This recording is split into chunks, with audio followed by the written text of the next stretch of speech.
कहानी की शुरुआत गणेश चतुर्थी के उत्सव से होती है, जहां सब लोग ढोल ताशे बजा रहे हैं और गणपति बप्पा मोरिया बोलकर खुशी मना रहे हैं। दिव्या, जो गणेश जी की पूजा करने आई है, बेसब्री से प्रेम को ढूंढ रही है, लेकिन वो कहीं नजर नहीं आता। गणेश जी की मूर्ति को विसर्जित करने के लिए दिव्या और बिट्टू उसे लेकर घाट की ओर चलते हैं। जैसे ही बिट्टू आगे बढ़ता है, मूर्ति नीचे गिरने लगती है। तभी अचानक प्रेम वहां आता है और मूर्ति को संभाल लेता है। प्रेम को देखकर दिव्या बहुत खुश हो जाती है। इसके बाद दिव्या पूजा के लिए अपने हाथ पर जलता हुआ दिया लेकर चलती है, जिससे उसके हाथ जलने लगते हैं। प्रेम ये देखता है और तुरंत आकर उसके हाथ से दिया हटा देता है। वो दिव्या को डांटता है और अपनी माँ की तरफ देखकर इशारों में कहता है कि ये सब ड्रामा बंद करो। प्रेम गुस्से में कहता है कि तुम पागल हो गई हो। ये सब देखकर तपस्या बहुत गुस्से में आ जाती है। प्रेम तुरंत दिव्या के जले हुए हाथों पर बर्फ और मरहम लगाता है। ये देखकर उसकी माँ भी हैरान रह जाती हैं। प्रेम ढोल ताशे बजाकर अपनी खुशी जाहिर करता है, क्योंकि उसे एहसास होता है कि वो दिव्या से फिर से प्यार करने लगा है। काले जादू और सच्चाई का पर्दाफाश। पूजा के बाद दिव्या सीधे महाकाल के मंदिर जाती है और वहां से एक डमरू लेकर आती है। दिव्या को पता होता है कि तपस्या की काली शक्तियों का राज इसी डमरू से सबके सामने आ सकता है।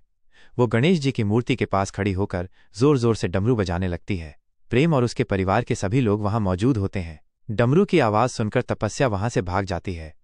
दिव्या उसका पीछा करती है और उसे रोककर कहती है कि अब तुम्हें अपने कर्मों का फल भुगतना पड़ेगा, क्योंकि तुम्हारा काला सच सबके सामने आएगा। तपस्या डमरू की आवाज से परेशान होकर कहती है कि ये सब बंद करो, मेरे कानों में दर्द हो रहा है।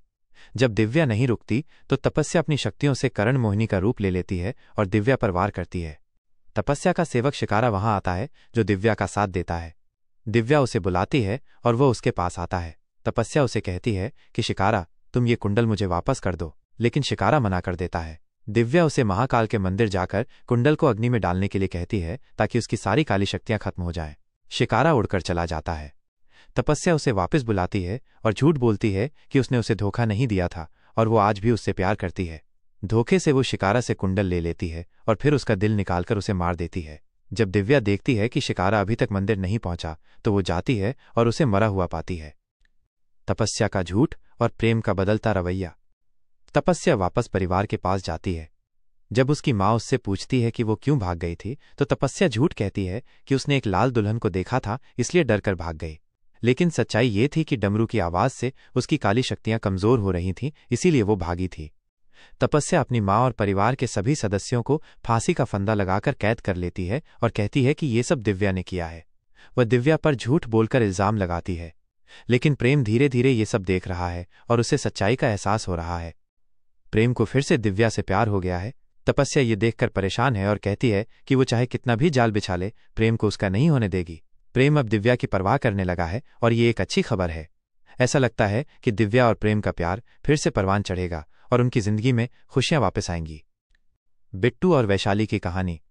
इस बीच तपस्या की सेविका वैशाली बिट्टू से प्यार करने का नाटक करती है, लेकिन